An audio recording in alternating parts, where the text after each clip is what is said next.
नमस्ते साथीहरू। आशा छ तपाईहरू सबैजना सन्चै हुनुहुन्छ होला। ल, अब समय खेर नफाली कथा सुरु गरौँ। मेरो नाम प्रिया हो। उमेर 28 वर्ष। म एउटा अस्पतालमा नर्सको काम गर्छु। आफ्नै तारिफ गर्दा अलिकति लाज त लाग्छ। तर साँचो कुरा भन्नुपर्दा म हेर्दा निकै आकर्षक छु। गहुँ गोरो वर्ण, लामा कालो कपाल र मेरा आँखाहरू यस्ता छन् कि कहिलेकाहीँ डाक्टरहरूले पनि लुकी हेर्ने गर्छन्। मलाई साडी लगाउँदा धेरै सुहाउँछ, विशेष गरी फिटिङ ब्लाउजसँग। तर म त्यस्ती केटी भने होइन, जो कोहीसँग सजिलै नजिकियोस्। ल, अब कथातिर लागौँ।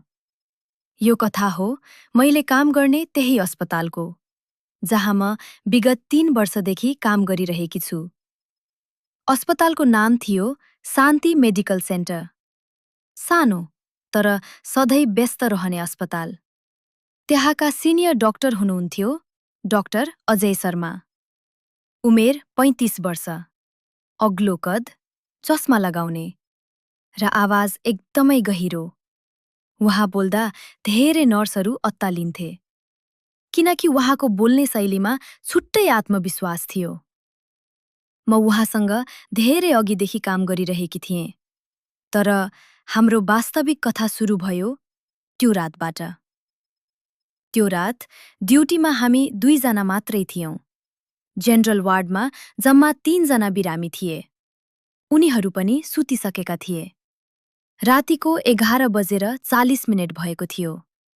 म नर्सिङ स्टेशनमा बसेर रिपोर्ट लेखिरहेकी थिएँ। डाक्टर अजय भर्खरै राउन्ड सकेर फर्किनु भएको थियो। उहाँले आफ्नो सेतो कोट फुकाल्नुभयो र मेरो छेउमा आएर बस्नुभयो। प्रिया, आज तिमी सारीमा धेरै राम्री देखिएकी छौ। मैले मुस्कुराउँदै भने। धन्यवाद सर, तर तपाईको नजर सधैँ तेज हुन्छ। उहाँ हाँस्नुभयो। तिमीलाई थाहा छ, तिम्रा हातहरू एकदमै नरम छन्। तिमीले इन्जेक्सन लगाउँदा बिरामीले दुखाइ नै बिर्सिन्छन्।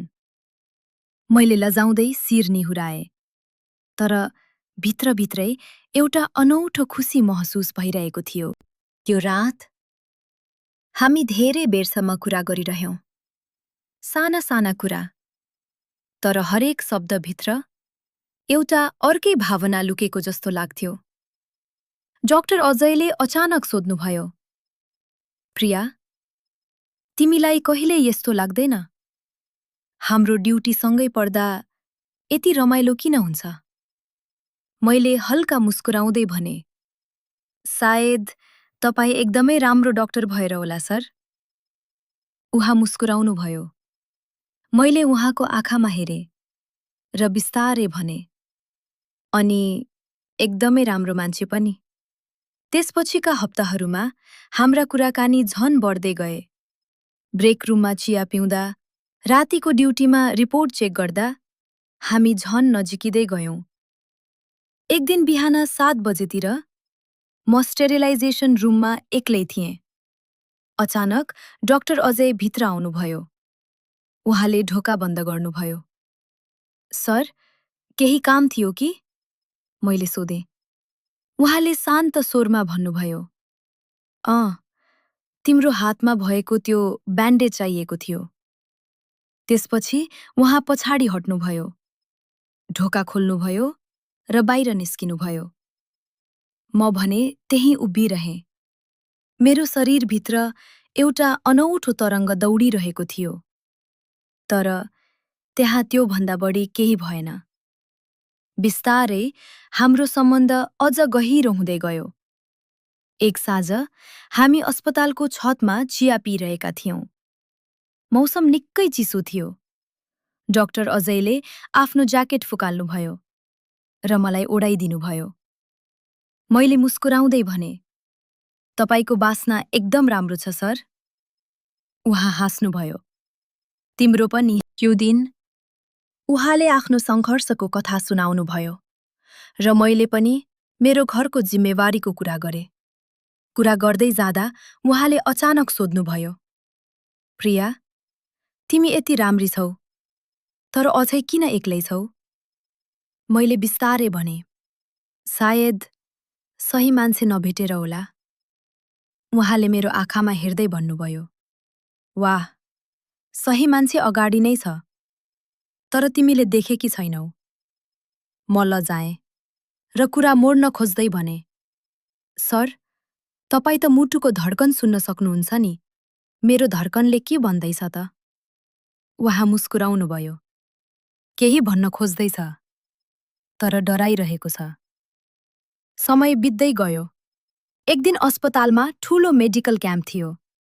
बेलुका कार्यक्रम सकिएपछि डाक्टर अजयले मलाई आफ्नो केबिनमा बोलाउनुभयो। उहाँ मेरो नजिक आउनुभयो। प्रिया, म तिमीलाई केही भन्न चाहन्छु। तिमी मेरो जीवनमा धेरै खास भइसकेकी छौ, तर म चाहन्न कि हामी कुनै गलत कदम उठाऊं। म विवाहित हुँ, मेरो श्रीमती र बच्चा छन्, तर तिमीप्रतिको भावना रोप्न सकिरहेको छैन। म केवल यति चाहन्छु कि तिमीले यो कुरा थाहा पाओ, तर म आफ्नो सिमाना बुझ्छु। त्यो रात म घर फर्किएँ, तर मेरो मनभित्र ठूलो हुरी चलिरहेको थियो। केही दिनपछि अस्पतालमा एउटा ठूलो दुर्घटनाको केस आयो। हामी रातभर काम गरिरह्यौं। बिहानतिर थकान र तनावले गर्दा डाक्टर अजय अचानक बेहोस हुनुभयो। उहाँको प्रेसर निकै कम भएको थियो। मैले उहाँलाई केबिनमा सुताएँ, औषधि दिए र उहाँको ख्याल राखिरहेँ। साँझ अस्पताल अलि शान्त भएपछि उहाँले मेरो आँखामा हेर्दै भन्नुभयो, प्रिया, आज तिमीले मलाई जसरी सम्हाल्यौ, सायद मेरो श्रीमतीले पनि सक्दिनथिन् होला। म तिमीलाई माया गर्न थालेको छु, तर म मेरो परिवार छोड्न सक्दिन। के तिमी मसँग यसरी नै बस्न सक्छौ? बिना कुनै दबाब, केवल मनदेखि। मैले धेरै बेर सोचेँ र बिस्तारै भने, सर, म तपाईलाई धेरै सम्मान गर्छु, तर म कसैको दोस्रो विकल्प बनेर बाँच्न सक्दिन। म कि त पूर्ण रूपमा कसैको हुन चाहन्छु, कि त पटक्कै होइन। त्यसपछि हाम्रा कुराकानी कम भए, तर हाम्रा आँखाहरू अझै जुत्थे। एक महिनापछि डाक्टर अजयकी श्रीमतीलाई हाम्रो नजिकपनको बारेमा थाहा भयो। उहाँ अस्पतालमै आउनुभयो र ठूलो हंगामा गर्नुभयो। म धेरै रोएँ। अन्त्यमा डाक्टर अजयले आफ्नो परिवार रोज्नुभयो। उहाँले मलाई भन्नुभयो, प्रिया, म तिमीलाई कहिले भुल्न सक्दिन, तर म मेरो घर भत्काउन पनि सक्दिन। मलाई माफ गरिदेऊ, मैले रोदै भने। म बुझ्छु सर, तर भित्रभित्रै म एकदमै टुटेकी थिएँ। केही दिनपछि मैले त्यो अस्पतालबाट राजीनामा दिएँ र नयाँ ठाउँमा काम सुरु गरेँ। समय बित्दै गयो। 2 वर्षपछि अहिले म एउटा ठूलो अस्पतालमा सिनियर नर्स छु। मेरो बिहे भइसकेको छ। मेरो श्रीमान डाक्टर त हुनुहुन्न, तर उहाँ मलाई धेरै माया गर्ने अत्यन्त राम्रो मान्छे हुनुहुन्छ। एक दिन अचानक डाक्टर अजय म काम गर्ने नयाँ अस्पतालमा एउटा कन्फरेन्सका लागि आउनुभयो। हामी आम्ने सामने भयौं। उहाँ मुस्कुराउनुभयो। प्रिया, तिमी धेरै खुसी देखिन्छौ। मैले पनि मुस्कुराउँदै भने, हजुर सर, अहिले म साँच्चीकै खुसी छु। उहाँले भन्नुभयो, म तिम्रो लागि धेरै खुसी छु, साँच्चीकै। केही बेरपछि उहाँले बिस्तारै सोध्नुभयो, ती सब कुरा अझै याद छ नि? मैले टाउको हल्लाएँ। याद छ सर, तर अहिले ती केवल मिठा यादहरू हुन्।